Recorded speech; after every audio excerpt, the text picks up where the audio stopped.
Si Helvétius, qui était un homme d'excellente éducation, qui savait si bien recevoir ses amis et avait une telle audience dans le monde parisien de la culture de son temps, a fait un tel scandale par ses écrits, c'est sans doute qu'il n'est pas un simple pédagogue ordinaire. Et pourtant, à lire ces textes, on retrouve toute une série de formules qui rappellent non seulement l'esprit, mais encore la lettre des œuvres des pédagogues de son temps, et en particulier de Rousseau. Alors, si vous voulez, nous allons naïvement commencer par le considérer comme un pédagogue, et nous demander ensuite pourquoi ce pédagogue a fait un tel scandale. Et tout d'abord, il a une conscience extrêmement aiguë des contradictions dans lesquelles se développe l'éducation contemporaine. Contradiction qui apparaît, qui saute aux yeux lorsqu'on examine les méthodes courantes de l'éducation. Un apprentissage du latin qui s'étend pendant 6 ou 7 années d'école, un apprentissage des mots, une ignorance des choses, bref, une méthode d'éducation formaliste qu'Helvétius, comme Rousseau lui-même, qualifie de scolastique. Et cet enseignement humaniste, purement scolastique, est en contradiction avec les besoins du temps, c'est-à-dire avec le développement des arts, des sciences, des techniques du temps, n'est-ce pas, illustré en particulier par tous les développements de l'encyclopédie. On éprouve à ce moment-là le besoin de former des hommes qui soient autre chose que de simples rhétoriqueurs. Si vous voulez, c'est cette première prise de conscience qui inspire à Helvétius toute une série de réformes qui ne sont pas originales chez lui, qu'on trouve déjà chez Locke, qu'on trouve également chez Rousseau. Par exemple, suppression d'un enseignement à base de latin. On apprendra aux enfants les langues nationales, on les instruira des sciences techniques et on fera jouer sur eux l'éducation naturelle des objets. C'est-à-dire qu'on leur apprendra la physique dans le maniement des corps solides, on leur apprendra la dynamique dans le maniement des liquides, etc. C'est-à-dire qu'on les mettra dans des conditions telles que la nature leur enseignera elle-même ses propres lois. On passera des mots aux choses. Mais ce qui est plus important, c'est qu'Helvétius va un peu plus loin. Rousseau, d'ailleurs, va également jusque-là. Dans la prise de conscience des origines de cette contradiction de l'éducation. Helvétius déclare que l'on enseigne aux enfants, non seulement dans les familles, mais également dans les écoles, toute une série de préceptes de conduite qui sont en fait en contradiction avec le cours du monde. On enseigne aux enfants des préceptes de vertu, mais lorsqu'ils deviennent des hommes, le même père qui leur a enseigné des préceptes de vertu leur enseigne à ce moment-là des préceptes tout à fait cyniques qui sont destinés à leur permettre de réussir dans le monde, qu'il s'agisse du monde politique, qu'il s'agisse du monde social ou du monde économique. Il y a donc une contradiction fondamentale entre la morale qui est enseignée aux enfants, les préceptes qui leur sont enseignés par les parents et par leurs maîtres d'école, et les lois immanentes qui gouvernent la nécessité du monde.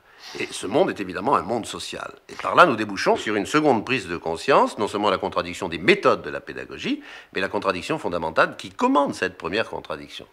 Si nous en restons sur le plan de l'éducation entendue comme pédagogie, et si l'on confronte la pensée d'Helvétius à celle de Rousseau, on est forcé de constater que sur bien des points, leurs projets se recoupent, ou même se recouvrent complètement. Mais ce qui est tout à fait frappant, en particulier dans les chapitres de l'esprit et de l'homme, où Helvétius examine ses rapports avec Rousseau, ce qui est tout à fait frappant, c'est qu'Helvétius adresse à Rousseau un certain nombre de reproches qui sont liés à des problèmes pédagogiques, mais qui dépassent singulièrement l'horizon de ces problèmes pédagogiques.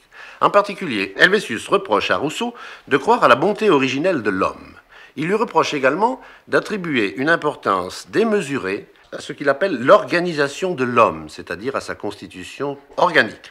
Et Helvétius reproche également à Rousseau de croire à l'existence d'un instinct moral inné.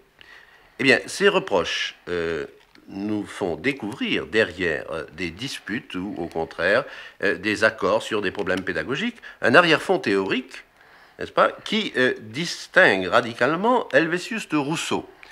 Et ceci nous permet d'accéder à ce que j'appellerais le second sens du mot éducation chez Helvétius, qui n'est plus cette fois un sens pédagogique, mais qui est une éducation entendue, comme il le dit lui-même, au sens très large, et qui concerne non pas du tout l'apprentissage que l'on propose au petit homme, mais la production des hommes dans l'histoire universelle elle-même. Autrement dit, sous le vocable d'éducation, nous avons affaire chez Helvétius à une théorie de l'histoire humaine. Et c'est cette théorie qu'il est peut-être intéressant d'examiner maintenant.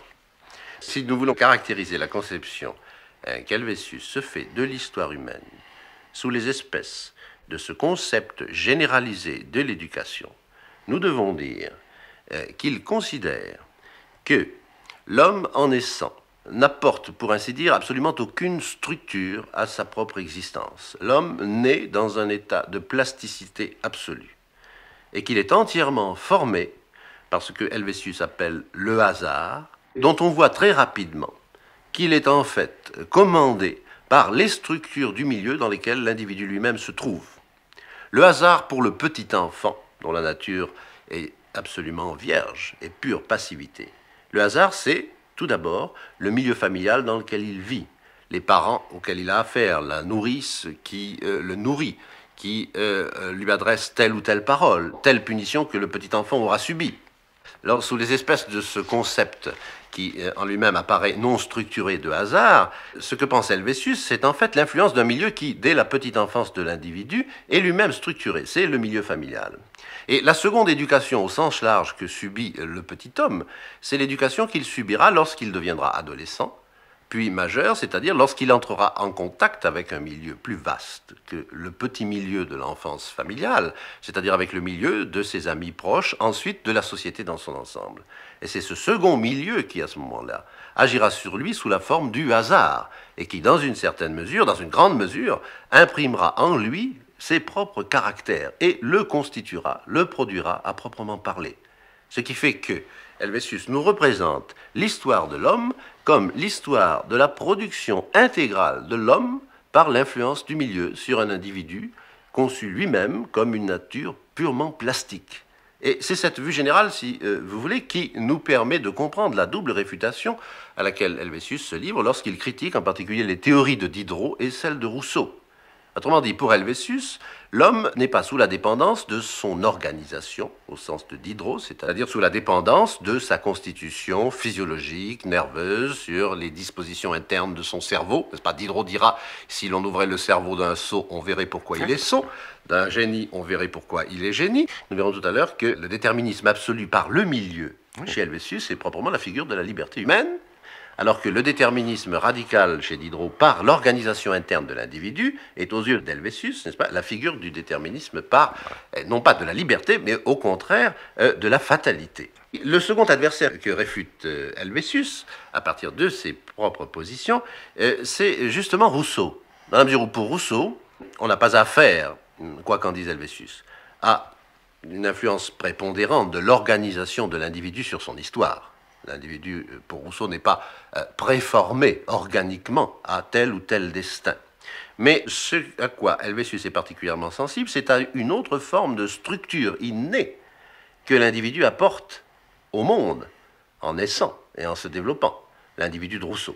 C'est justement cette disposition instinctive à la sensibilité morale qu'il découvre en lui, qui lui est donnée en naissant. Il suffit de se reporter au second discours sur l'origine de l'inégalité parmi les hommes pour voir que Rousseau attribue comme une qualité originaire, comme une structure fondamentale de l'être humain, la liberté à l'homme.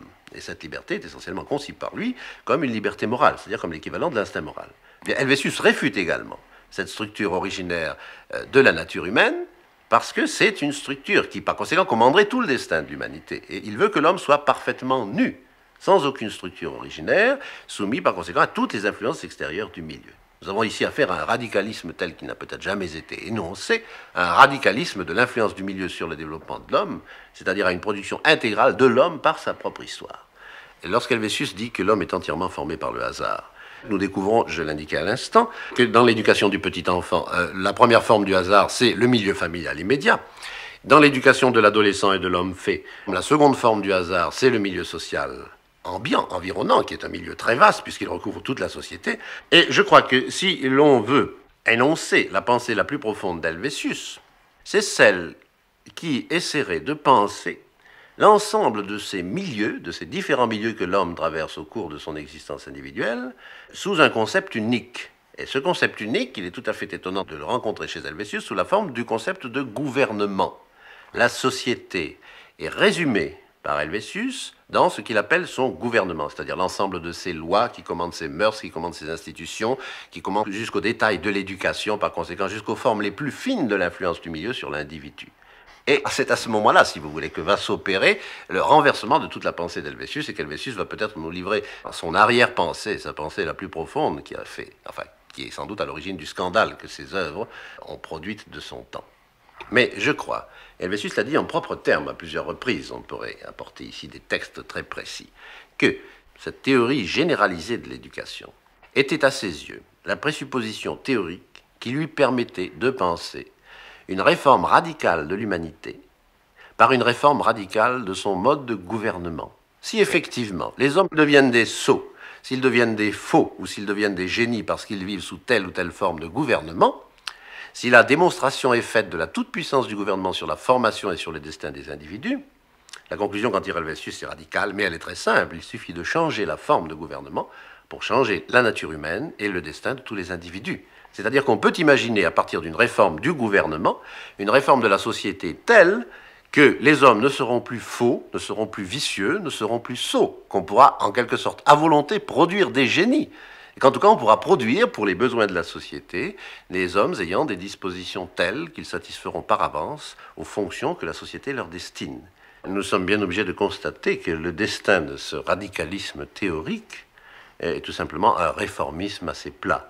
Car en définitive, après avoir fondé cette idée sur une théorie générale de l'éducation, sur une théorie générale de l'histoire humaine, il est bien difficile de donner à cette idée une autre forme de réalisation que la forme dominante de l'utopie du XVIIIe siècle, c'est-à-dire l'appel au despote éclairé.